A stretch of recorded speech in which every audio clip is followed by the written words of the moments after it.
Kembali lagi di Sinom Channel. Nah, di podcast kali ini Sinom kedatangan seorang wedding photographer. Kita di sini akan membahas tentang dunia fotografi dan tentunya akan lebih khususkan di dunia wedding photography. Jadi tanpa berlama-lama lagi, langsung saja kita ngobrol dengan narasumber kita. Oke, halo, selamat pagi, siang, sore, malam. Ini Mas Sofyan Arsyad ya.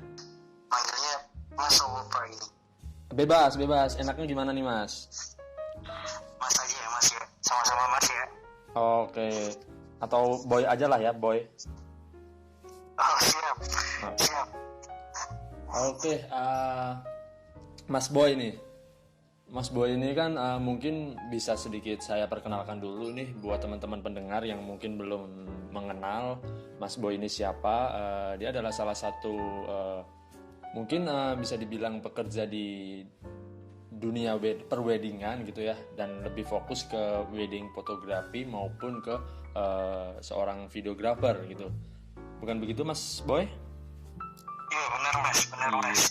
Nah, kalau boleh tahu nih, masuk ke dunia ini tuh sejak kapan ini Mas? Fokus di dunia fotografi atau dokumentasi wedding ini dari 2016 akhir, jadi 2017 awal. Oke. Kurang lebih kalau sekarang hampir 4 tahun ya, hampir 4 tahun. Dari tahun berapa? 2017 ya? Iya, tepatnya sih 2016. Cuman oke. ya 2016-nya akhir. Oh iya. Mungkin boleh diceritakan sebelum di dunia ini itu tuh apakah udah kerja ataukah mungkin memang baru lulus langsung ke pekerjaan ini atau bagaimana tuh Mas? Panjang Mas. Jadi sebenarnya ini tuh kayak lebih ke apa ya? Kalau bisa dibilang sih dulu awalnya masuk ke foto itu kayak kejebak. Oke. Dulu saya pernah kerja Mas. Dulu di bidang dulu saya pernah kerja di kantor di daerah Jakarta Barat. Oke. Boleh sebut nama perusahaan? Boleh bebas. Ya dulu saya pernah kerja di PT Masta Pharma. PT Masta Pharma itu dia bergerak di bidang distributor obat, jadi bergerak di bidang farmasi. Nah dulu saya bagian admin di sana. Cuma saya nggak betah lama di situ Mas. Karena? Apa ya, dulu tuh dunia baru banget kerja, jadi kayak baru tahu dunia kerja tuh bener-bener yang kayak persaingannya tuh ketat, bahkan sama teman sendiri tuh bisa saling jatuhin gitu. Wow, berarti istilahnya masih masa-masa peralihan gitu ya antara masa sekolah dengan iya benar gitu ya. Oke, setelah dari farmasi itu kurang lebih berapa lama tuh Mas? Di farmasi enggak lama, saya cuma 6 bulan. 6 bulan karena emang nggak betah, saya ngajuin resign, dan alhamdulillahnya dulu itu dia nggak pakai sistem kontrak. Oke. Jadi saya bisa langsung resign, cuman harus nunggu gantinya dulu Mas. Jadi kalau di perusahaan itu biasanya boleh diizinin resign asalkan ada penggantinya dulu. Iya. Jadi kita nanti dulu penggantinya tuh. Nah setelah itu saya pindah di perusahaan konstruksi, agak melenceng nih sebenarnya. Oke. Nggak apa-apa. Terus lanjut. Nah, di tempat kerja yang kedua ini saya kerja di perusahaan konstruksi, ada namanya PT Morinda Iron Steel. Dia bergerak di bidang baja sama di bidang konstruksi. Jadi waktu itu saya sempat bangun pabrik juga di Tangerang, Indofood, terus pindah di Cikarang. Di Cikarang itu saya pernah bikin pabrik Auto Aska, perusahaan mobil gitu, sama terakhir kemarin saya di Kediri. Nah di Kediri itu lumayan lama, perusahaan di gudang garam. Oke. Nah, sebenarnya saya masuk di foto ini karena dulunya dilema mas sebenarnya. Jadi waktu Kenapa itu tuh? waktu itu kan namanya proyek itu kan dia kalau ada tender ada proyek gitu ya. Iya. Jadi saat itu perusahaan yang saya tempatin kerja itu dia tendernya lagi dikit mas. Jadi ada pilihan itu saya ada proyek cuman di Sulawesi. Waduh. Kalau nggak di Karimun Jawa. Oke. Nah cuman di Karimun Jawa itu dia presentasinya lebih kecil daripada yang saya ke Sulawesi. Iya. Jadi mikir lagi kan, kita masih muda, terus keluar pulau, emang belum siap juga keluar pulau waktu itu. Terus ngeliat teman-teman yang kerja di proyek itu, karena di proyek itu kan izin pulangnya 3 bulan sekali ya mas. Jadi kalau kita mau pulang ke rumah itu nunggunya lama banget. Jadi kayak, aduh ini besok kalau lama-lama di proyek terus saya udah nikah gitu ya, kita mau ketemu keluarga aja susah gitu. Jadi kayak mikirnya tuh mikir 5 tahun ke depan tuh wah gimana nih kalau kelamaan di proyek gitu. Akhirnya mutusin resign itu karena emang gak ada pilihan di Jawa lagi saat itu. Nah sebenarnya yang bikin dilema itu selain harus keluar pulau gitu ya mas, berarti kan istilahnya ada hal yang memberatkan nih Mas Boyo ini untuk bertahan di kontraktor lah ya bisa dibilang ya, di dunia kontraktor ini. Mungkin apa karena penghasilannya pada saat itu memang menjanjikan mas secara benefit gitu? Kalau untuk benefit kalau di konstruksi ya bisa dibilang sih alhamdulillah ya mas, karena emang bagian kerjaan saya dulu di konstruksi itu kan bagian logistik, storekeeper sama logistik. Jadi istilahnya kayak makan dan sebagainya tuh udah enak aja di situ mas. Jadi untuk penghasilan pun bisa dibilang alhamdulillah cukup kalau di konstruksi. Jadi sebenarnya sayang juga sih mau ninggal proyek itu, aduh sayang nih apa ambil aja yang Sulawesi gitu. Cuman mikir lagi gitu kalau ke Sulawesi yang tadi itu. Iya. Nah terus berarti akhirnya setelah memberanikan untuk resign dari konstruksi, terus akhirnya pindah ke dunia fotografi ini, apa ada jeda dulu atau langsung tuh? Masih lama itu mas. Jadi dari pemberitahuan saya dipindah di Sulawesi, itu saya udah langsung mikir yang tadi ya. Setelah itu saya beranikan karena memang kakak saya kan dia usaha foto wedding yang tempat saya kerja sekarang. Nah saya beranikan diri apa ikut gabung sana aja ya gitu. Cuman waktu itu cuman ngomong dulu aja ke kakak saya, jadi mas saya mau kerja situ ya gitu. Sempat kaget sih emang kenapa kerjaan yang di sana. Akhirnya cerita masalah di proyek. Akhirnya oke, udah kesini aja gitu. Cuman ternyata proses resign dari proyek itu juga nggak semudah itu. Karena kan di proyek ini lebih ketat dari perusahaan saya yang sebelumnya. Gimana tuh? Jadi saya udah ada yang farmasi. Jadi proses resignnya lebih ribet mas. Jadi karena saya udah ada tanda tangan kontrak, jadi kalau saya asal resign juga saya kena denda juga waktu itu. Cuman saya nego juga kan, nego ke perusahaan. Ya karena dengan alasan seperti itu saya nggak bisa. Kalau memang ada di Jawa saya oke, saya bisa lanjut pak. Cuma waktu itu ya udah kamu boleh, cuman ya syaratnya hampir sama mas.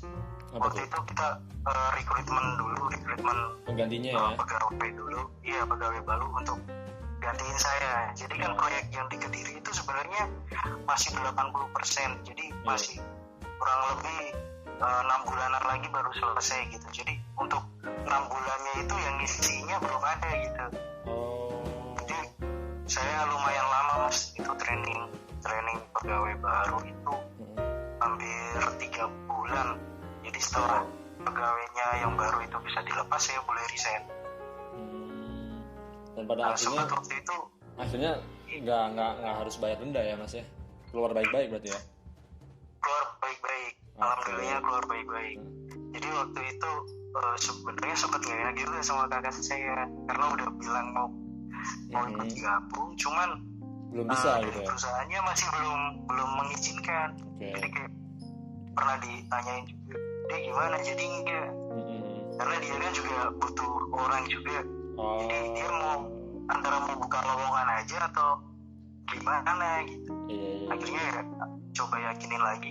Iya paling bulan depan bisa pindah ke situ. Nah. Dan akhirnya pindah lah ke situ.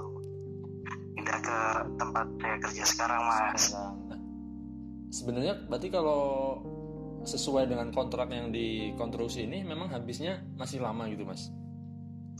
Masih 6 bulan. Cuman biasanya kan 6 bulan itu kita nggak sampai selesai gitu mas.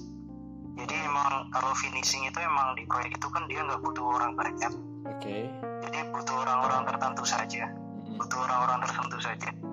Jadi kalaupun dikelarin kontrak proyeknya itu mungkin sebenarnya 3 bulan atau 4 bulan lagi tuh udah bisa. Cuman kan memang karena udah nggak ada orang lagi mas, sebagian juga dulu tim saya itu udah pada pindah ke tempat proyek yang baru. Jadi emang tinggal beberapa orang aja di situ gitu. Apalagi sebenarnya proses finishing ini laporannya lebih detail kan, apalagi waktu pas saya resign itu sebelumnya ada audit gitu. Jadi audit dari kantor pusat. Jadi memang butuh tetap masih butuh gitu. Jadi kayak masih ditahan, belum boleh keluar dulu. Emang kalau boleh nih, ini bebas ya mau disebutin atau enggak, denda yang diminta berapa sih mas kalau memang kita memutuskan kontrak sebelum pada masa habis kontraknya gitu? Kalau di tertulisnya di mana di kontraknya saya itu dendanya sebenarnya bukan denda yang kita harus bayar. Jadi gaji kita nggak keluar gitu mas. Gaji kita yang di bulan kita semuanya saya sekarang di bulan Mei ini. Harusnya kan saya udah terima gaji bulan Mei ini. Cuma karena saya mengajukan resign di bulan Mei dan gajinya belum turun, itu nggak dibayarkan mas. Nggak dibayarkan. Jadi sebenarnya kan kalau di proyek itu kan juga di perusahaan orang pun juga kita masih ada kayak gantungan terus kayak JHT segala macam gitu. Betul. Nah itu nggak bisa keluar semua mas. Jadi kayak gaji sama JHT-nya tabungan kita yang di perusahaan itu nggak keluar semua. Kalau kita keluarnya nggak baik-baik. Tapi pada akhirnya bisa keluar baik-baik ya mas ya? Iya bisa keluar baik-baik dan alhamdulillah gaji juga dibayarkan, tunjangan semua juga dikeluarkan. Jadi ya lumayan buat modal saya pindah tempat kerjaan lagi gitu. Nah akhirnya kan udah masuk nih ke dunia fotografi ya mas ya. Nah, itu kan bisa dibilang dari awal kan memang nggak bisa motret atau bahkan istilahnya bisa dibilang buta dengan dunia fotografi gitu. Nah itu butuh waktu berapa lama sih istilahnya untuk adaptasi atau mungkin untuk latihan lah gitu? Nah ini sebenarnya kayak permasalahannya di sini juga dulu. Kita mau ikut gabung tuh kayak foto itu kan skill ya, maksudnya dari sini juga saya belajar kayak kalau kerja nggak melulu kita kita harus punya, lebih penting tuh kita harus punya skill.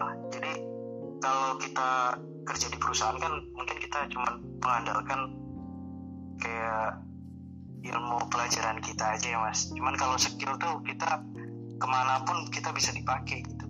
Semuanya perusahaan yang kita tempatin kerja ini katakanlah ya istilahnya lagi collab gitu. Mm-mm. Tapi kita udah punya skill, jadi kita bisa terbang kemanapun gitu karena skill kita. Iya. Nah pertama pas masuk di foto itu sempat ragu sih bisa nggak ya, cuman karena emang tuntutan ya, jadi karena mau ngapain lagi, masa iya nganggur gitu. Oke. Jadi ya udah kita gabung untuk juga yang punya vendor ini kakak saya sendiri ownernya gitu. Jadi ya saya minta diajarin sepenuhnya sama dia. Alhamdulillah dia mau ngajarin semuanya tuh mas. Pertama dulu saya belajar video mas, dari nol mas. Jadi ya emang nggak tahu video, nggak tahu angle, nggak tahu gambar, buta lah soal yang itu tuh, buta banget. Cuma kan di sini jadi saya bilangnya saya nggak main di sini, saya nggak main-main di sini, saya harus bisa semuanya. Apalagi sekarang kan enak, kita mau belajar kan tutorial banyak banget di YouTube gitu. Betul. Kita tinggal buka YouTube, cara mengoperasikannya gimana, cara ngambil angle yang bagus gimana. Kita belajar terus mas waktu itu. Setiap malam saya browsing terus, saya buka tutorial. Nah setelah itu nanti praktiknya saya diajarin sama kakak saya. Oke. Nah dari situ mulai pelan-pelan hampir 6 bulan lah. 6 bulan tuh saya masih baru bisa tahu fungsi-fungsi yang ada di kamera gitu. Oke, 6 bulan ya mas ya? 6 bulan. Jadi kalau dulu itu kalau benar-benar dilepasnya itu bakal lebih dari 6 bulan, hampir 1 tahun baru benar-benar dilepas megang handle satu acara sendiri sama kakak saya. Oke. Jadi emang beda ya mas ya istilahnya ilmu atau teknik-teknik di video sama di foto gitu? Iya. Beda ya? Gimana? Beda mas. Kalau sebenarnya nggak beda banget sih, karena apa ya? Secara garis besar sama. Cuman kalau di foto itu kan gambar diam. Nah video itu kan gambar gerak. Iya. Cuma kan mungkin kalau video itu kalau gimana gambar kita harus stabil. Kalau untuk pencahayaan dan segala macamnya itu hampir sama dengan foto. Oke. Nah dulu pertama saya emang belajarnya di video. Dulu saya dilepas di video, terus saya jadi videographer waktu itu kurang lebih hampir 1 tahun. Setelah itu tapi saya pegang jadi videographer itu setiap hari. Jadi kalau pas wedding itu kan saya weekend ya mas. Wedding itu weekend, jadi setiap Sabtu Minggu itu saya ikut nyuting momen gitu. Nah di hari biasanya kita ada job foto private gitu mas. Jadi saya asistenin kakak saya motret. Jadi di situ sekalian saya juga belajar foto. Sambil belajar ya. Jadi saya barengan tuh mas. Antara belajar video sama belajar foto itu barengan. Oke. Nah dari situ saya nyoba ngasah skill saya di foto, dan ya karena nggak malah belajar ya mas, karena pengen tahu ini gimana sih cara ngasilin gambar yang bagus gitu. Ya saya setiap hari belajar gitu. Alhamdulillah foto pun saya bisa udah pegang. Setelah itu malah justru saya lebih dipercaya ngambil megang jadi fotografer waktu itu dibanding video ya. Iya, karena waktu itu emang videografer di tempat saya itu memang udah banyak juga mas. Jadi emang lagi kurangan fotografer juga. Dan kakak saya udah lihat hasil fotoan saya. Alhamdulillah dia akhirnya dipercaya, udah kamu pegang foto aja deh kalau gitu. Iya. Keren. Nah, kalau barusan dengar ceritanya ini kan berarti kan nggak menutup kemungkinan juga nih mungkin buat teman-teman pendengar yang sekiranya juga pengen jadi bergelut di dunia fotografer maupun videografer ini. Kalau istilahnya dari pengalaman pribadinya Mas Boy sendiri, apakah akan lebih efektif bila mau memasuki dunia fotografi ini ya kita belajar dulu di videografer gitu, atau bisa aja langsung ke fotografer gitu mas? sebenarnya itu minat sih mas. Kalau dulu kan saya tuntutan Oke. kerja gitu kan, saya mau ngapain lagi daripada saya nganggur gitu Iya. waktu itu saat itu. Cuman kalau di tempat saya itu kan ada ada anak PKL juga mas sekarang mas. Jadi saya juga ngarahin ke anak PKL itu. Jadi anak multimedia itu kan banyak juga yang PKL. Cewek apa cowok tuh, Boy? Cowok semua. Karena di sini ya. emang gak terima cewek mas. Oh gitu. Oke. Kebanyakan pegawainya cowok semua, takutnya bahaya. Oh siap. Ya bisa dimengerti lah langsung lah ya. Nah, bulan kemarin tuh emang kita banyak juga ada yang PKL di tempat kita. Saya sering ngarahin, kamu minatnya di apa? Di video atau di foto atau di editing? Jadi saya nggak harus maksa. Kamu belajar video ya, kamu belajar foto ya, kamu belajar editing ya. Enggak. Jadi minat mereka tuh apa dulu?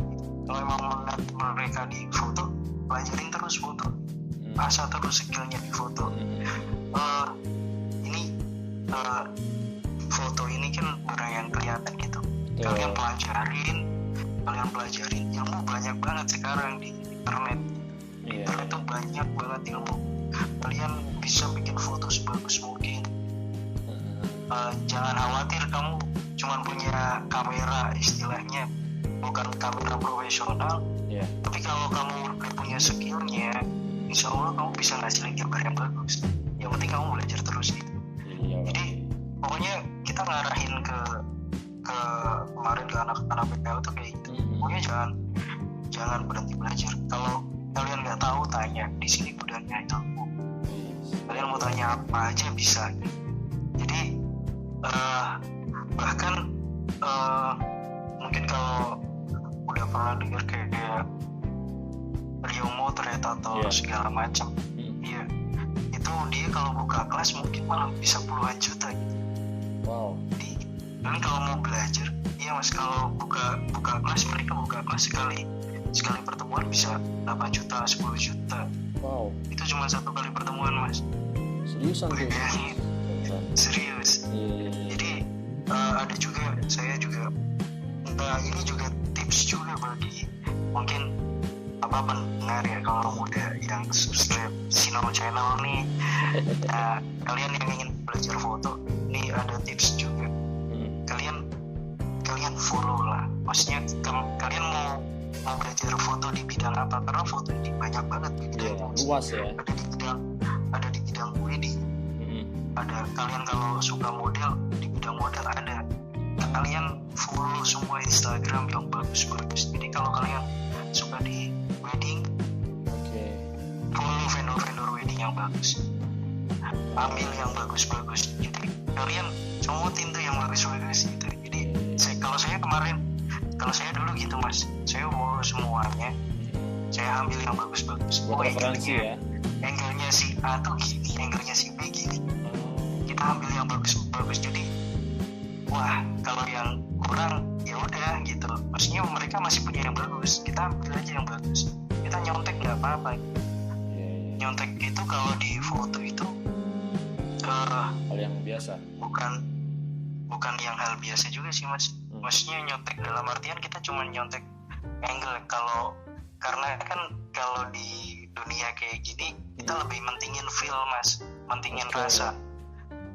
Jadi kita nggak, apalagi saya nggak takut dicontek orang.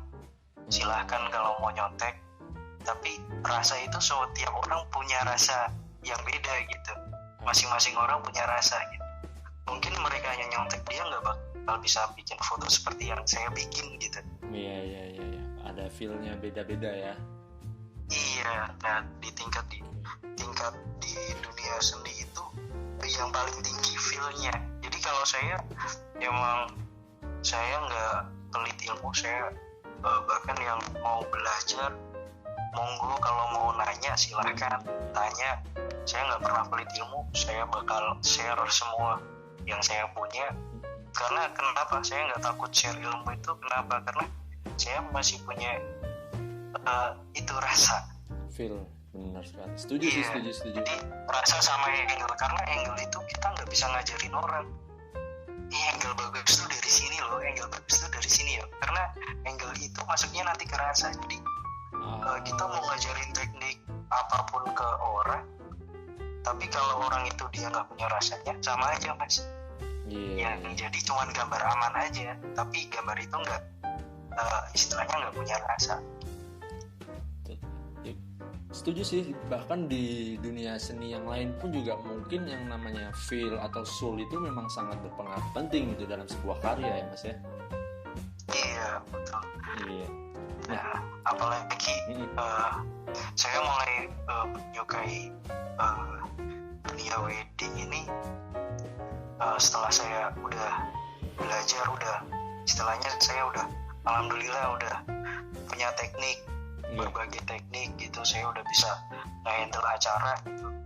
Nah di sini saya merasa puas mas, jadi kayak apalagi kalau klien saya dia upload fotonya mas. Oke. Terus dia bilang ya? suka. Iya, jadi mas hasilnya bagus mas, suka gitu. Kayak itu tuh rasa kepuasan sendiri, jadi Oke. nagih gitu loh mas. Jadi kayak gue pengen foto lagi, saya pengen motret lagi gitu. Jadi macam apresiasi semakin lah ya. banyak, semakin banyak orang yang upload tuh kayak rasa kepuasan fotografer atau videografer tuh kayak terbayarkan lelahnya. Apalagi kayak dengan ucapan makasih mas, hasil fotonya bagus-bagus gitu. Jadi kita juga ikut senang, kita ikut ngabadiin momen mereka saat mereka nikah. Apalagi momen nikah ini kan momen sekali seumur hidup. Betul, ya. Nah iya. kita ikut peran di situ tuh kayak kebanggaan aja gitu. Oke.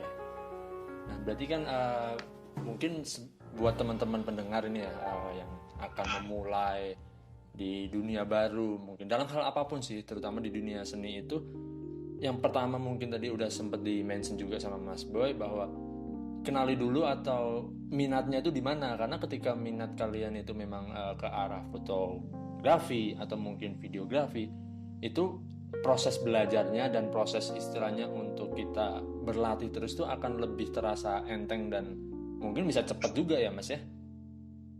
Betul. Oke. Jadi pahamin dulu minatnya.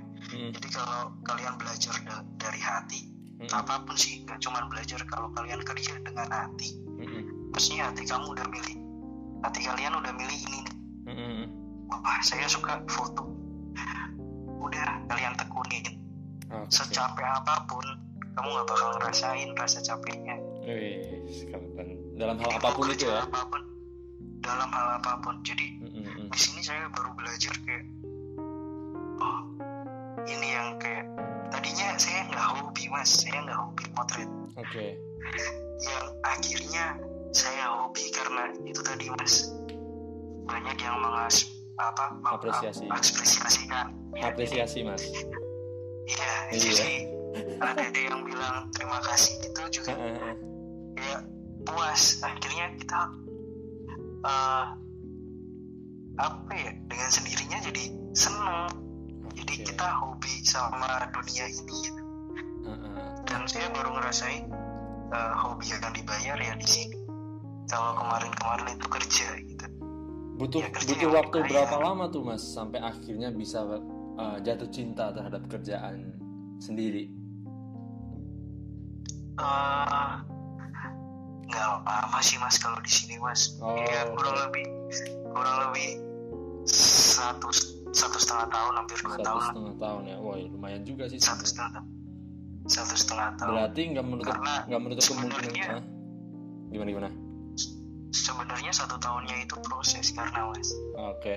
Nah di setengah tahun kedepannya itu baru kita ngerasain hasil kita, dan orang lain pun ngerasain hasil kita. Nah itu yang bikin kita puas, bikin kita senang. Berarti nggak menutup kemungkinan juga dong ketika lagi proses kita berlatih segala macam, ada keinginan untuk berhenti atau untuk lelah, atau mungkin keinginan wah ini bukan dunia gua nih. Ada nggak mas pernah ngalamin kayak gitu? Ada mas. Nah itu gimana tuh akhirnya? Ada mas.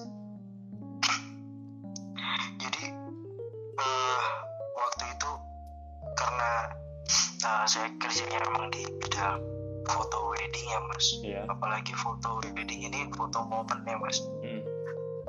Dulu saya sempat miss momen. Jadi saat pas saya masih belajar, saya miss momen mas. Waktu itu saya jadi videographer. Jadi karena teledor sih waktu itu, jadi saya nggak nyolokin mic mas. Waduh, oke. Jadi nggak nyolokin mic. Jadi alhasil ada suara dari videonya itu nggak masuk mas. Waduh, terus? Nah di situ saya udah keringat dingin. Wah apalagi ini momen Iya, wedding. nggak mungkin diulang ya.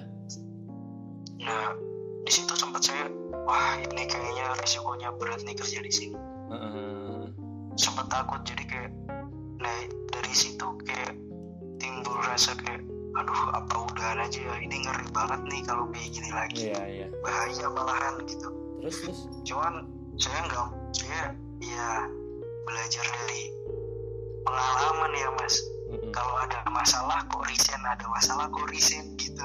Jadi kayak kapan majunya nih gitu. Betul. Jadi, udahlah hadapin aja maksudnya. Ya udah kita emang salah gitu. Jadi waktu itu saya ngakuin ya saya salah. Saya masukin info ke kakak saya. Mas ini gimana mas? Saya lupa nyolokin lagi. Nah dari situ dia ngasih Solusi. ngasih usul ke saya, ngasih solusi. Jadi udah kalau masih bisa minta take ulang suara aja ke pengantin. Take ulang suara aja ke pengantin.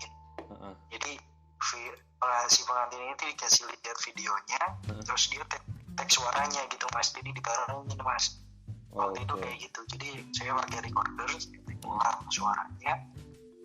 Udah dari situ saya belajar lagi, setiap masalah itu bisa dihadapin, gak harus kita lari gitu. Luar biasa. Nah, respon pada saat itu, respon pengantin itu gimana tuh? Harus take ulang gitu. Ya sebenarnya pertama ya dia kaget ya mas, loh kok bisa mas, gimana mas? Iya mas ini tadi ya saya jelasin mas apa adanya. Saya jujur kan, maksudnya dia tadi emang gak kecolok mas, gak masuk mic-nya. Mic-nya ya. Terus ya kita jelasin ini masih bisa sih mas, cuman di take ulang aja suaranya. Jadi kita coba jelasin pelan-pelan. Alhamdulillahnya si pengantin ini dia bisa terima dan dia mau take ulang suaranya gitu. Jadi ya yang alhamdulillahnya kan videonya ada gitu mas. Kalau videonya yang nggak ada yang susah take ulang, jam kabul lagi dong. Waduh, iya. Iya, kalau jam kabul sama orang yang lain mah enak ya. Waduh. Jam kabul sama orang yang sama susah. Iya. Oke, terus kita kan ngomongin dunia foto wedding gini ya. Ini kan nggak bisa dipungkiri, ini kan banyak saingan ya mas. Nah, ada nggak sih yang terutama di dunia yang mas alami sendiri di sana sekarang, persaingan yang tidak sehat gitu? Persaingan yang tidak sehat ada sih mas. Ada ya. Nanggepinnya gimana tuh? Kalau saya baru ngalamin persaingan yang tidak sehat itu bahkan dari mantan pegawainya kita yang di sini ya. Jadi iya. Jadi kalau dunia foto itu kayak hukum alam sih mas. Kita ngajarin orang dari nol, dia udah bisa, dia udah punya skill, dia buka sendiri mas. Akhirnya dia yang jadi saingan kita. Nah ini kejadian di kita seperti itu mas. Tapi ya emang itu hukum alamnya kayak gitu, kita nggak bisa nyalain siapa. Oke. Mereka udah punya skill, mereka udah punya modal, beli kamera dan segala macamnya. Mereka buka vendor sendiri. Dan gak sehatnya di mananya tuh? Gak sehatnya ya dia punya rasa yang sama. Iya. Tapi dengan nama vendor yang lain. Terus yang kedua, relasinya mereka relasi kita juga gitu. Jadi kayak ya lingkupnya masih di situ-situ aja mas. Jadi kayak ya silahkan kalau mau buka vendor sendiri, cuman jangan dengan brand wedding. Iya benar. Ya kita udah ngajarin skill segala macam dari nol. Ya kalau mau buka sendiri banyak kan foto, jenis foto yang lain tuh kan banyak kan, kenapa harus wedding gitu. Nah, itu mungkin persaingan yang kurang sehat sih di situ sih. Terus akhirnya belajar dari kasus itu ke depannya ini apakah tetap ya karena ya udahlah itu mungkin salah satu resiko gitu, jadi ya udah atau mungkin ada trik-trik khusus gitu yang belajar dari kejadian sebelumnya ini? Kalau itu sih emang risiko sih mas, nggak bisa yang dipungkirin sih. Cuman kita lebih ke depannya sekarang kita lagi gimana kita ngejaga karyawan kita. Jadi kayak loyalitas kita ya. Happy lah karyawan kita. Iya, jadi kita tanamin loyalitas ke mereka. Jadi ya kita bareng-bareng bangun brand, bukan bangun diri sendiri. Oke. Kalau kalian maju, kalau brand kita maju, kalian semua juga bakalan maju. Siap. Jadi kalau kalian bareng-bareng membangun brandnya, brand kita dikenal, katakanlah brand kita kan di Depok ya. Ya katakanlah kalau di Depok, Jakarta, Bogor, nama kita udah dikenal banyak orang, hasil job kita banyak, dan yang ngerasain ya kita semua, gak cuman setuju salah satu orang aja gitu. Jadi kita nanam loyalitas ke mereka sih mas. Cuman ya tetap kita bikin santai kerjaannya biar mereka nggak bosan juga. Oke. Ini kita ngomongin soal dunia fotografi ataupun videografi. Kan itu menyangkut pengantin cowok dan pengantin cewek ya mas ya. Pernah nggak sih istilahnya ya mungkin ada suka atau kagum? Oke, biasa lah ya, lebih ke suka lah ke pengantin ceweknya mas.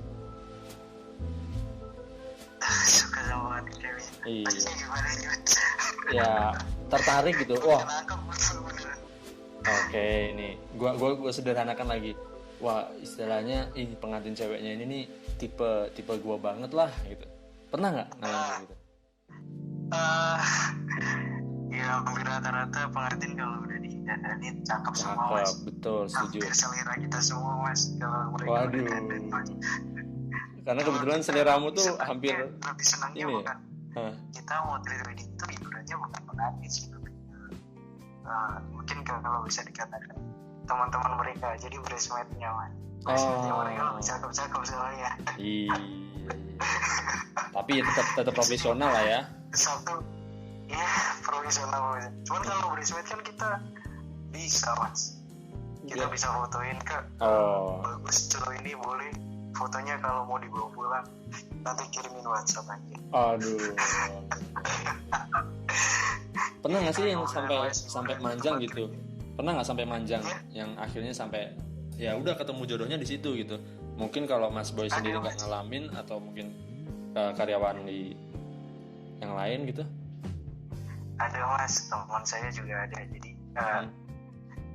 dia dapat istrinya ya pagar ayu. Lagi-lagi itu penerima tamu.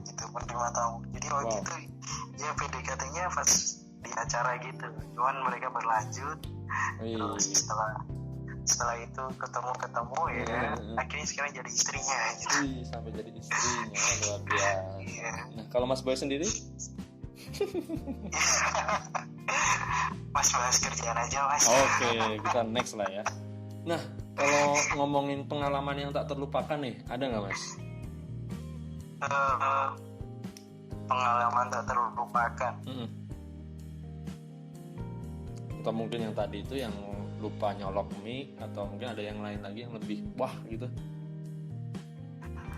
Ya itu sih kalau pengalaman tak terlupakan hampir karena kita lebih ke gitunya sih mas, kesalahan teknis itu yang mungkin kita nggak bisa lupa gitu. Kalau selebihnya kalau kita kerja di wedding gitu kan kita kerjanya di tempat orang senang gitu. Jadi lebih banyak senangnya gitu mas. Jadi ya kebanyakan senangnya. Jadi kita kalau ada yang salah teknis gitu, jadi yang paling diingat aja gitu. Iya. Nah, pernah nggak sih ngedapetin mungkin calon pengantin gitu yang susah diatur gitu? Wah, ini jadi inget nih, udah pernah mas kayak gitu mas. Itu gimana tuh? Jadi pengantin itu macam-macam ya mas, karena kita kan setiap Sabtu Minggu itu ketemunya orang beda-beda, terus dengan karakter mereka yang beda-beda juga. Jadi pernah juga waktu itu ya kayak orangnya susah diatur, tapi mereka pengen hasilnya bagus gitu. Jadi kayak yang bukan galak sih ya. Lebih ke apa ya, kayak dia tuh nggak suka diatur-atur gitu. Ya udah, lu mau foto-foto aja gitu, foto edit aja lah. Jadi ada aja mas yang kayak gitu mas. Nah berarti kalau gitu terus nanggepinnya gimana tuh? Ngikutin kata mereka atau tetap kekeh pada prosedur askar sendiri? Tetap di prosedurnya mas, kita ada prosedur. Jadi kita di wedding itu kita ada footage tertentu yang kita harus ambil gitu. Jadi kita harus punya, kita udah ada datanya, kita harus punya foto preparation, foto segala macam gitu. Jadi jangan sampai satu poin ada yang kelewat gitu. Jadi itu nanti pengaruhnya di editing kita. Jadi nanti editor kita yang punya mas, kalau sampai nggak ada foto yang sesuai dalam prosedur yang gitu ya. Meskipun itu pada akhirnya harus beresiko dengan si pengantin gitu, karena nggak mau diatur, tapi harus secara prosedur itu harus dilakukan. Itu gimana tuh mas? Ya kita dengan segala rendah hati mas, harus mas di situ mas. Kita mohon. Iya. Mohon kak, kalau emang itu memang harus kayak gini. Terserah mau dipakai atau enggaknya gitu ya. Ya kalau nanti kakak suka ya boleh dicetak, kalau enggak ya udah apa. Yang penting kita tetap jalanin prosedurnya aja. Iya. Nah ini pertanyaan selanjutnya nih, ada nggak sih istilahnya adegan-adegan yang di luar prediksi dari Mas Boy sendiri, atau mungkin dialamin teman-teman askar yang lain gitu? Mungkin adegan ciuman atau adegan yang lebih ini, pernah nggak mas? Kalau wedding kan, kalau kayak kita di prewed mungkin. Di prewed? Iya. Di prewed banyak sih mas. Ya kita tuh kadang kita dapat klien yang mereka requestnya dengan hasil foto vendor lain gitu mas. Mungkin dengan hasil foto-foto yang bagus, cuman mereka nggak tahu yang mereka tunjukkan sampelnya itu vendor-vendor dengan kelas yang kayak gimana, dengan harga yang kayak gimana gitu. Jadi mereka nuntutnya dengan hasil fotonya seperti ini.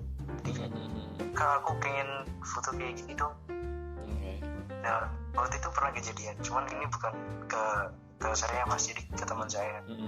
Gimana tuh? Jadi waktu itu tuh pernah kita dapat klien itu dia nunjukin hasil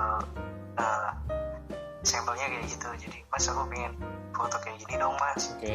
Nah kebetulan dia nunjukin itu vendor temennya si temanku. Waduh. Nah jadi kayak kak aku kenal nih sama yang punya vendor ini, aku rekomendasiin ke mereka aja ya gitu. Jadi kayak dia langsung bilang, jangan mas, mereka mahal gitu. Nah itu dia, ada harga ada rupa kak gitu. Cuman kalau mau minta yang kayak gini ya kita bisa usahakan. Jadi kita ngasih tahu ke kliennya ya dengan baik-baik juga. Emang beda ya mas ya, istilahnya dengan contoh foto-foto gitu yang diperlihatkan gitu, dengan sesuai dengan harganya gitu, pengaruhnya di mananya tuh mas? Ya di hasilnya juga mas. Kadang ya mereka dengan gear yang lebih bagus, gear yang lebih bagus, terus dengan lensa yang lebih bagus, dengan alat lighting yang bagus, dia bisa lebih menghasilkan gambar yang bagus mas. Jadi kalau dulu pas saya belajar saya belum pahamin kayak gear segala macam mas. Iya. Cuman di sini nanti persaingannya di situ mas. Kalau kita udah punya segi skill, kita udah punya segala macam, nanti persaingannya di gearnya mas, jadi di alat kitanya. Nah kita saingannya di alat, jadi kalau udah kayak gini di tahapnya udah kita persaingannya alat, jadi itu bukan persaingan skill lagi. Nah. Jadi alat kita nggak bisa bikin gambar yang seperti itu. Ini menarik sih. Emang seberapa pengaruhnya sih gear dengan terhadap hasil foto gitu? Lumayan besar mas. Oh gitu. Lumayan besar mas. Jadi kalau mungkin pendengar nih ada yang tahu tentang dunia foto, Iya. mungkin tahu berbagai macam lensa. Mm-mm.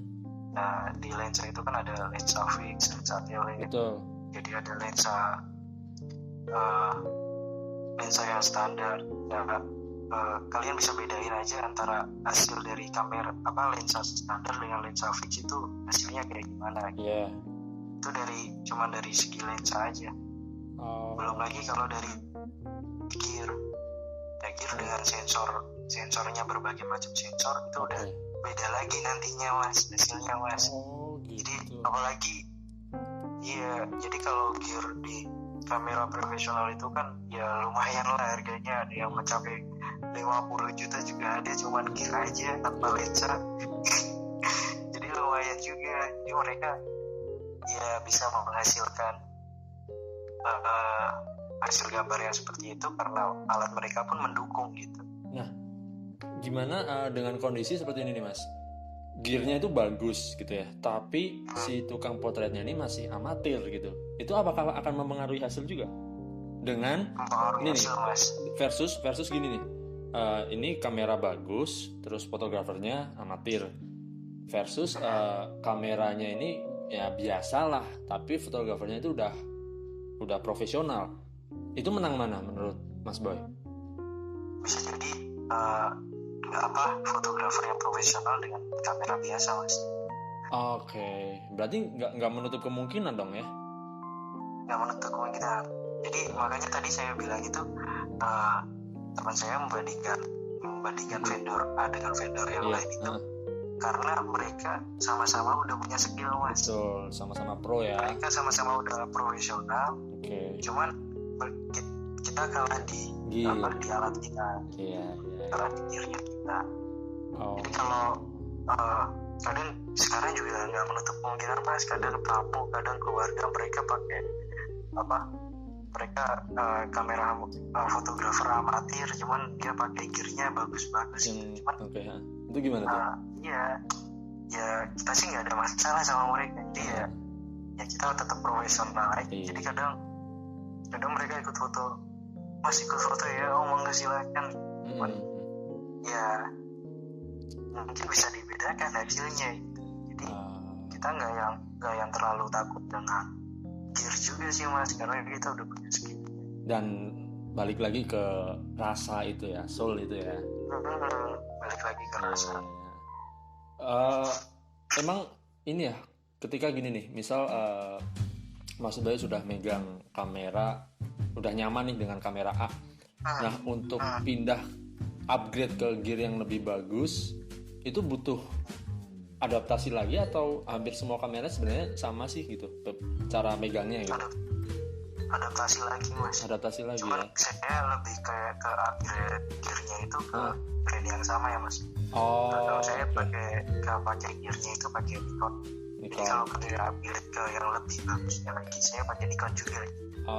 Jadi kalau masih sama-sama brandnya, masih dalam garis besarnya sama. Cuman kayak mungkin kita belajar kayak tombol-tombolnya aja gitu, mungkin lebih baru. Cuman kalau untuk hasilnya ya kamera yang lebih bagus itu ya bisa menghasilkan lebih bagus lagi gitu. Ada kelebihan masing-masing dalam diri. Nah ini kalau Mas Boy ditanya nih, barangkali di sini teman-teman ada yang pengen mencoba untuk merintis karir sebagai fotografer gitu. Kamera yang Mas Boy sarankan nih untuk mereka nih, yang mungkin ya tidak terlalu jelek tapi juga tidak terlalu mahal juga gitu. Itu apa Mas? Buat teman-teman nih. kalau untuk usaha foto saya sarannya dia udah full frame yang penting mas. Oke. Apa aja mau Canon mau Nikon yang penting dia udah full frame. Karena apa? Karena kamera full frame ini dia emang yang kamera untuk usaha mas. Jadi kalau hanya untuk belajar nggak bisa kamera yang lain bisa di bawahnya. Nah kalau untuk memang mau merintis usaha saya lebih menyarankan minimal full frame mas. Full frame ya. Nah kalau kamera untuk pemula nih yang gampang buat belajarnya tapi hasilnya juga udah bagus gitu, itu apa tuh mas? Mungkin bisa kalau belajar bisa mirrorless juga bisa mas. Sekarang mirrorless itu udah enak banget gitu. Jadi kayak mungkin ada Sony, nggak perlu yang full frame kalau mau belajar. Banyak juga sekarang mungkin kayak Sony Alpha 7 mungkin. Nah untuk youtuber itu kebanyakan mereka pakai Sony kan. Itu juga gambarnya udah bagus. Mungkin tinggal dimodalin lagi ke lensanya. Mungkin 6.000, 6.500 itu udah bagus untuk mungkin kalau untuk nge-vlog segala macamnya, untuk video YouTube itu udah bagus. Sekalian untuk belajar itu udah bagus. Cuman kalau Alpha 7 itu udah full frame-nya mirrorless ya. Itu udah kamera pro ya. Jadi dia udah ada minim reduction-nya. Jadi ada ISO reduction-nya dia udah ada. Jadi lebih bagus lah kalau full frame. Nah cuman kalau mau belajar dia nggak perlu budget yang terlalu mahal, bisa di Alpha 6.000 itu udah bagus banget kalau mau belajar. Oke, nah kalau ini nih tips buat mungkin yang pengen mencoba mengadu nasib di dunia wedding fotografi nih, atau mungkin dunia fotografi lah, apa mas? Monggo mas, tips-tipsnya ini. Tipsnya ini untuk mereka yang udah punya dasar foto atau? Iya, yang udah. Jadi yang udah tapi ya selama ini mungkin fotografi cuma sebagai hobi gitu kan, belum menghasilkan, dan mereka mau mencoba untuk terjun gimana, ayo kita motret tapi juga bisa dapat uang gitu. Tips-tipsnya buat mereka apa mas? Tipsnya buat mereka deketin vendor-vendor foto, ajuin sampel-sampel kalian, hasil-hasil kalian ajuin, jadi freelance minimal. Jadi kalau sekarang fotografer itu dunianya bebas mas, jadi kayak kalian masih bisa kerja yang lain tapi kalian bisa motret. Jadi jadiin nanti konsepnya gini, nih saya punya hobi nih, tapi gimana hobi saya bisa ngasilin duit. Ya kalian lapak tuh, kalau kalian punya skill banyak banget lapak. Betul. Kalian tinggal minatnya di mana, kalian bisa mau belajar di wedding, boleh kalian gabung ke vendor foto wedding. Kalian tinggal ajuin aja sampel. Kalau memang mau gabung, jadi bisa juga mungkin dengan cara, boleh mas saya belajar aja dulu, nanti kalau hasil saya bagus ya boleh dipakai. Cuman kalau enggak ya saya belajar. Nanti dengan sendirinya kalau hasil kalian memang bagus, kalian bisa langsung direkrut. Jadi semudah itu kalau kalian punya skill. Kalau kalian punya skill, kalian mau masuk ke perusahaan, itu gampang banget. Yang penting tunjukin aja. Jadi asah terus skillnya. Kalau memang masih kurang, asah terus lagi aja skillnya. Sampai memang foto kalian bagus, kalian tinggal tunjukin hasil karya kalian. Kerjaan yang bakal jemput kalian. Kalian nggak perlu nyari kerja. Dengerin tuh. Mungkin Mas Boy sendiri boleh disebutin mas brandnya mas, barangkali sekalian promosi di sini dan menerima untuk wilayah mana aja gitu. Siap, nih enak nih, ini part yang ditunggu nih soalnya. Ya, kalau kalian mungkin yang pengen nikah terus belum punya foto dokumentasi, bisa hubungin kita ada namanya Askar Fotografi. Askar Fotografi ini kita base-nya di Depok, Jawa Barat. Kita kita bisa seluruh Indonesia bisa lah. Cuman kita memang lagi fokusnya di Jabodetabek. Cuman kita juga ada cabang juga di Jawa Tengah.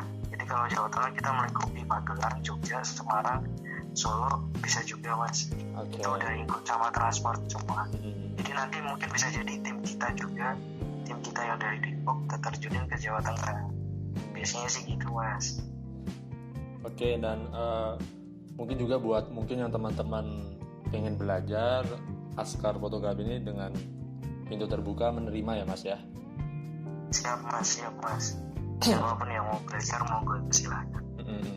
Nanti mungkin bakal aku kasih juga linknya di deskripsi untuk Instagramnya, hasil-hasil pemotretan dari Askar ini karyanya gimana. Terus kalau videonya di YouTube ada nggak mas Askar nih mas?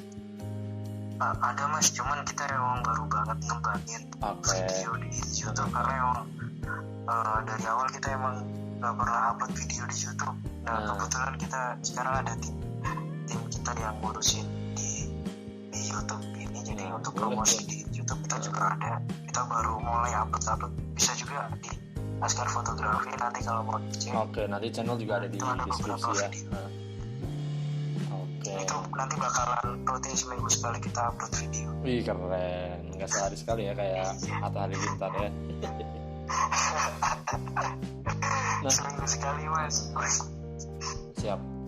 Sebenarnya tadi udah ngomong panjang lebar ya soal dunia fotografi, terus kemudian videografi juga. Ini tuh bisa dibilang pekerjaan yang menjanjikan nggak sih mas? Selama kalian nekunin dengan benar-benar dan serius, ini sangat menjanjikan. Karena orang nikah itu sampai akhir zaman orang pengen nikah mas. Iya betul. Yang penting kita nggak ada habisnya lah ya. Sungguh-sungguh. Nah kita tetap kita harus update juga. Oke. Jadi kita harus update. Jadi yang lagi tren foto wedding itu gimana sih? Kita ikutin terus. Jangan sampai kita ketinggalan. Kalau kita ketinggalan juga. Emang tren-tren di dunia wedding fotografi ini juga terus pengaruh. Berbeda ya mas? Maksudnya ganti-ganti terus gitu? Berbeda. Terus berbeda. Apalagi kita kan ada kayak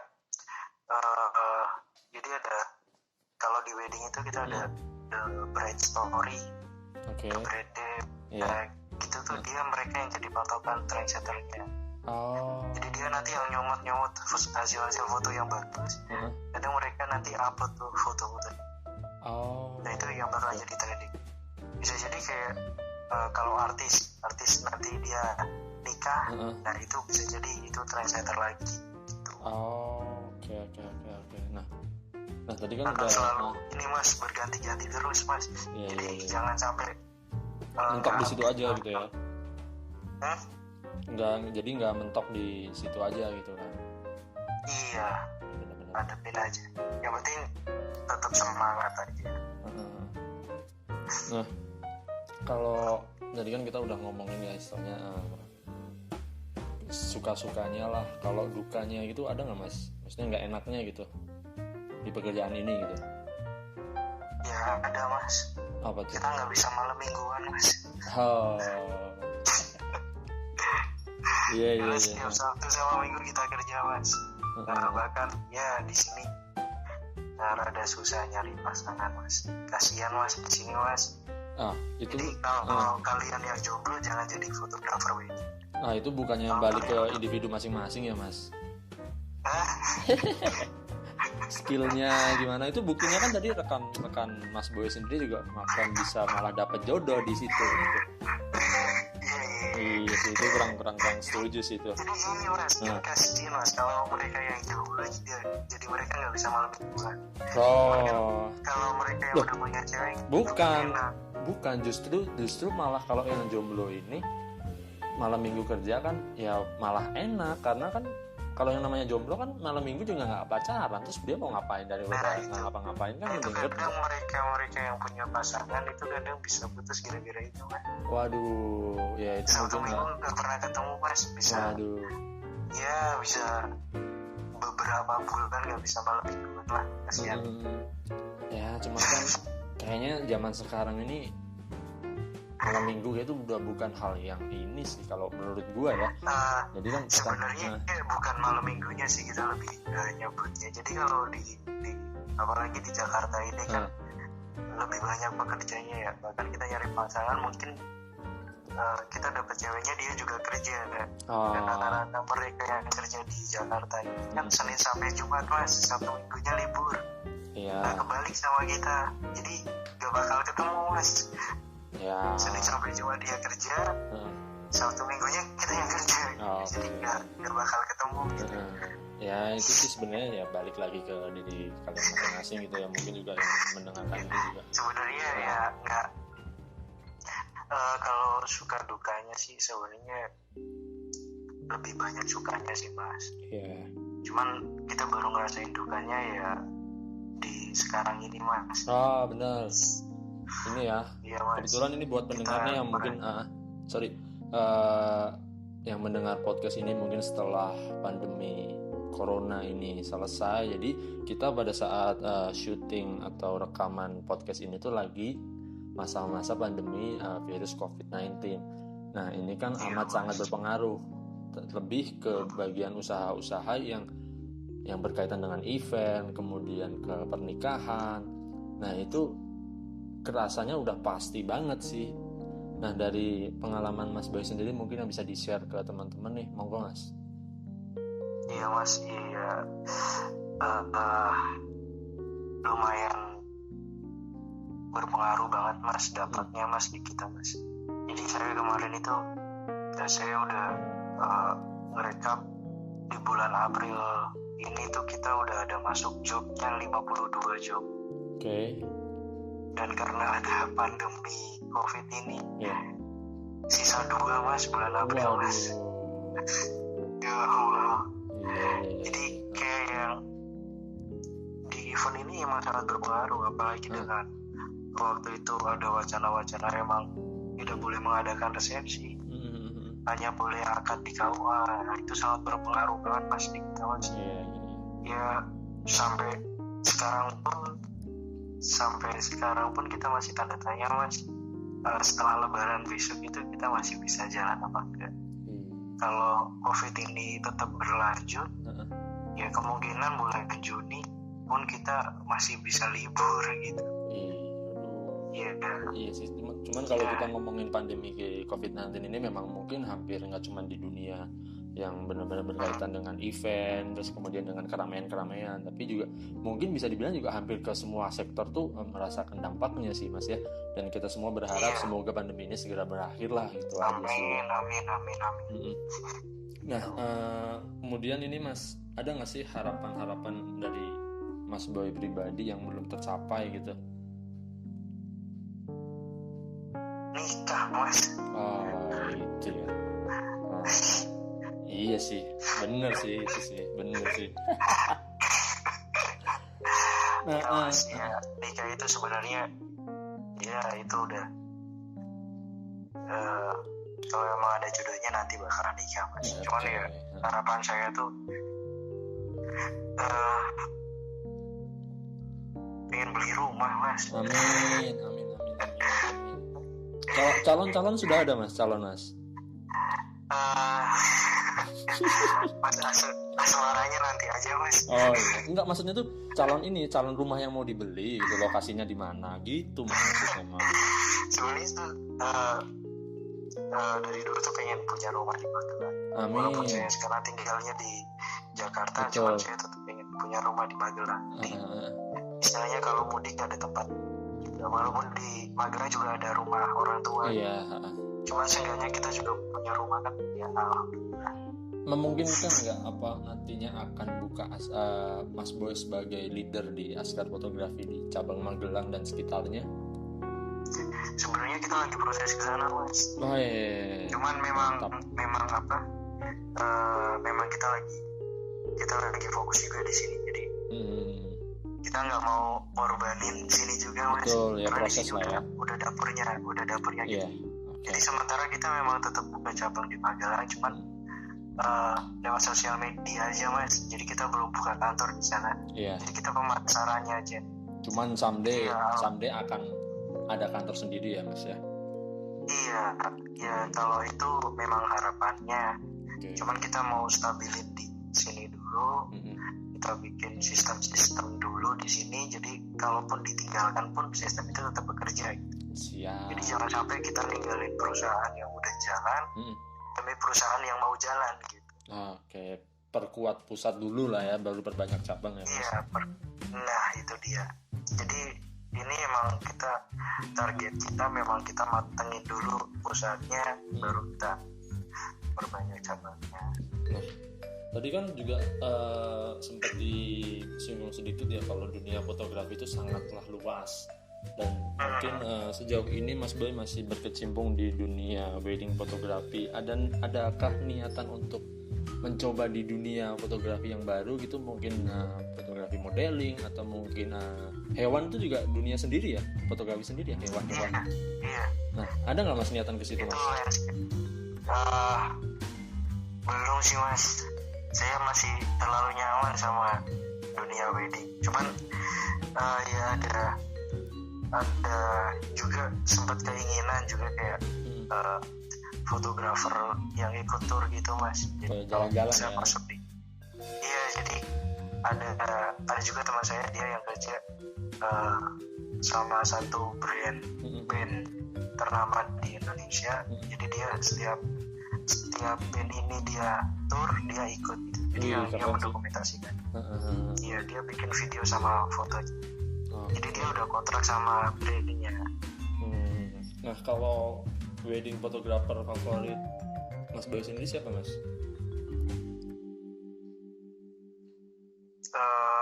Wedding photographer favorit saya Rio Motret Mas. Iya ya, udah jelas ya kayaknya ya, hampir semua. Iya, Rio Motret. Oke. Nah, ini kan berarti kan istilahnya di dunia wedding, apa sudah atau belum, atau mungkin ada niatan atau tidak ada niatan untuk bekerja sama dengan wedding organizer Mas? Jadi satu paket gitu, sekalian sama cateringnya, sama band musiknya, kemudian fotografinya gitu. Jadi semacam bentuk sebuah komunitas lah gitu. Jadi satu paket gitu. Sudah berjalan atau belum? Ada mas, kita bekerja sama dengan rencana wedding organizer. Jadi dia udah satu paket mas. Di Depok ini ada namanya rencana mas catering KFC. Nah itu udah melingkupi foto, dekor, catering. Jadi pengantin tinggal ambil paket di rencana itu udah ikut sama kita juga. Tapi selain dengan WO itu juga tetap jalan sendiri ya mas ya? Iya, tetap jalan sendiri. Kita juga ada rekanan dengan gedung juga. Jadi dengan venue kita juga rekanan dengan rekanan dengan venue. Jadi nanti ada mungkin klien venue yang akan tanya tentang foto, mereka bakal rekomendasiin kita juga. Jadi kita juga perbanyak rekan juga sih mas. Iya, betul. Banyak teman banyak rezeki ya mas ya. Nah itu dia, banyak teman banyak rezeki. Yang penting kita jaga teman terus. Iya, jangan dijaga. Jangan sampai dikecewain. Iya, dan kehilangan teman apalagi gara-gara cinta gitu ya mas ya. Nah apalagi itu. Iya. Belajar dari masa lalu. Oh, pernah punya masa lalu itu mas? Oke, skip lah. Nah, mungkin Mas Boy sendiri ada pesan-pesan gak nih buat pendengar yang mungkin baru lulus, bingung cari kerjaan, atau mungkin ya teman-teman kita sendiri yang masih menganggur? Ada nggak pesan-pesan buat mereka? Pesannya sih buat yang baru lulus, ya kalau kalian mau kuliah itu lebih bagus, belajar lagi, kuliah dulu. Sambil kuliah mungkin kalian bisa ngasah skill kalian minat di bidang apa. Jangan sampai kalian cuma punya ilmu teori tapi kalian nggak punya skill. Karena dunia kerja di sekarang itu zamannya udah ya orang pintar udah banyak mas, cuman orang yang punya kemampuan tersendiri itu masih dikit. Jadi kalau bisa kalian asah kemampuan kalian, tonjolin kalau perlu. Kalau kalian bisa musik ya kalian terusin musik kalian, jadi asah skill kalian, jadikan skill kalian itu nanti yang bakal menghasilkan. Jangan terbentuk dengan teori saja. Jadi kuliah itu juga penting, tapi skill atau kemampuan itu juga penting. Jadi kalau bisa seimbang. Iya. Nah, terus tadi kan sekarang ini kan Mas Boy lagi menjalani pekerjaan yang sesuai passionnya ya Mas ya. Nah, cuman kadang gini Mas, banyak di luaran sana ya mungkin entah teman-teman ataupun kaum milenial yang masuk perusahaan sini baru berapa bulan terus akhirnya udah keluar dengan alasan wah ini nggak sesuai passion saya nih. Nah itu gimana tuh Mas? Nah itu dia, mungkin dia belum menentukan minatnya dia kemana. Kadang sekarang kalau kita bisa ngelihat di kantor-kantor itu mungkin perusahaan apa tapi jasa mereka apa gitu. Iya. Nah otomatis ya emang bukan passionnya mereka gitu. Jadi jangan paksakan diri kalian. Tapi ya mau gimana, sekarang tuntutannya kalau nggak gitu nggak kerja kan. Jadi kalau bisa ya pas kalian belajar, mungkin pas kalian kuliah, kalian juga asah skill kalian. Mungkin kalau kalian skillnya berdagang, mungkin kalian bisa bikin warung kopi atau coffee shop sendiri. Dengan manajemen yang kalian punya, dengan ilmu manajemen yang kalian punya, ya harusnya kamu jadi owner coffee shop. Jadi ya nggak menutup kemungkinan. Jadi kalian harus jadi imbang Mas, kalau bisa Mas. Ilmu pengetahuan pas kuliah sama skill atau kemampuan. Jadi jangan sampai nanti pas kalian kerja kalian salah jurusan ambil pekerjaan. Yang hasil nanti kalian bosan di tengah jalan. Wah ini nggak passion saya nih. Akhirnya dia resign, akhirnya dia nggak dikerja. Cuman di balik itu ya tetap bersyukur karena masih banyak juga yang belum bisa kerja. Atau mungkin ketika teman-teman yang sekiranya udah nggak betah dengan dunia pekerjaannya tapi mau resign, siapin dulu lah pelabuhan selanjutnya tuh mau kemana gitu ya Mas ya. Nah itu dia. Jadi jangan sampai ngalamin nganggur dulu gitu kan. Jangan sampai ngalamin nganggur. Jadi kalau bisa, kalau memang kalian bosan ya pertahanin aja dulu. Kalian kumpulin modal sebanyak-banyaknya dulu di tempat kalian kerja. Kalau kamu udah cukup modal, ya monggo silakan kamu mau ngambil jalan yang mana. Yang penting kamu udah punya bekal. Cuman ya ingat kalau kalian resign ya resign dengan baik. Jangan sampai nama kalian jelek gara-gara kalian keluar kerja. Siap lah pokoknya. Nah terakhir nih Mas, ada pesan-pesan nih buat Sinom Channel. Pesannya Sinom Channel, mantap sih Sinom, perbanyak video yang kayak gini Mas. Jadi ya kalau bisa nanti mungkin setelah pandemi bisa collab, mungkin tarik teman-teman atau pengusaha sukses, ajak mereka collab bareng biar kaula muda nih yang denger nih juga terinspirasi. Jadi mereka nggak yang mentok di situ aja pikirannya. Jadi pikiran mereka bisa terbuka. Oh dunia kerja orang-orang yang sukses tuh kayak gini. Ya walaupun mungkin saya ini bukan salah satu orang yang sukses ya, cuman sukses lah. Saya ini bangga dengan kerjaan saya. Karena sebenarnya sukses itu kan relatif dan sesuatu yang tidak bisa diukur kan Mas. Nah iya. Setuju kan? Nah itu dia. Iya. Setuju Mas. Karena jadi kalau dari saya sendiri sukses itu bukan dari nominal atau angka. Gimana orang itu bisa menikmati hidupnya, menikmati pekerjaannya, bisa mensyukuri semuanya, itu baru orang yang bebas dan orang yang sukses. Keren tumben. Oke, mungkin ini termasuk rekor sih Mas ya. Di sejauh ini sih masih jadi rekor nih, 1 jam lebih nih kita ngobrol nggak kerasa. Iya kan? Udah 1 jam. Terima kasih banyak buat Mas Boy yang udah menyempatkan waktunya dan mau mampir ke Sinom Channel. Siap Mas. Semoga sukses terus dan segera berakhirlah pandemi ini biar teman-teman semua Amin. bisa berkarya lagi. Salam buat teman-teman Askar yang lainnya. Paling gitu aja.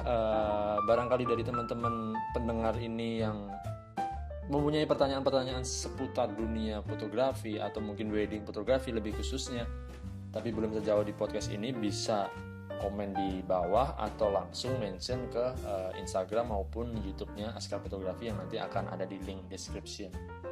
Paling gitu aja Mas. Terima kasih sekali lagi. Assalamualaikum warahmatullahi wabarakatuh. Waalaikumsalam warahmatullahi wabarakatuh.